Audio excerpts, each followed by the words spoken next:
اللهم صل عليه وسلم اللهم صل على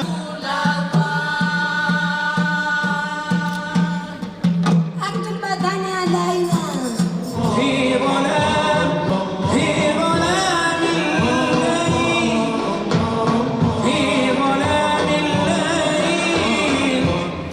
Écoutez, effectivement, nous avons cette année le thème de la Renaissance, Renaissance au pluriel d'ailleurs, qui a été décidé par le festival et par son président, M. Zuiten.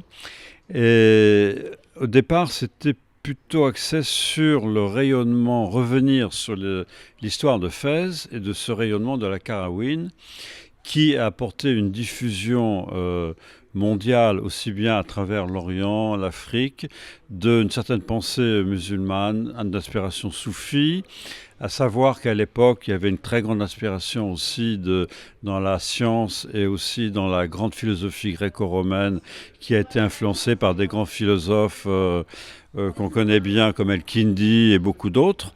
Et à partir de cette idée de renaissance, c'est-à-dire de transmission de savoir et de connaissances, eh bien, on se retrouve plongé dans un univers de civilisation, et d'où ce clin d'œil aussi qu'il y a avec la Renaissance italienne qui s'impose comme aussi un grand mouvement de pensée philosophique en Occident, en Europe. Donc d'un côté, vous avez un peu cette pensée qui s'est renouvelée philosophique en Europe, et qui en même temps s'est diffusée à travers les grands pôles du savoir de la culture à l'époque inspirés par l'islam, dont effectivement la Qarawin.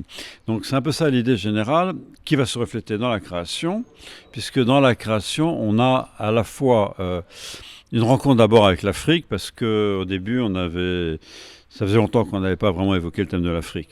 Et l'Afrique, c'est plusieurs choses. C'est effectivement l'influence aussi d'une certaine pensée philosophique musulmane qui s'est répandue, soufie, dans différents pays d'Afrique, mais c'est aussi l'origine de toute une pensée qu'il y a à la nature, au sacré. En ce sens-là, on peut parler d'écologie, parce que le thème qui va ressortir dans cette création, c'est nature et sacré. L'homme, de toute manière, s'inspire toujours de la nature et de son environnement.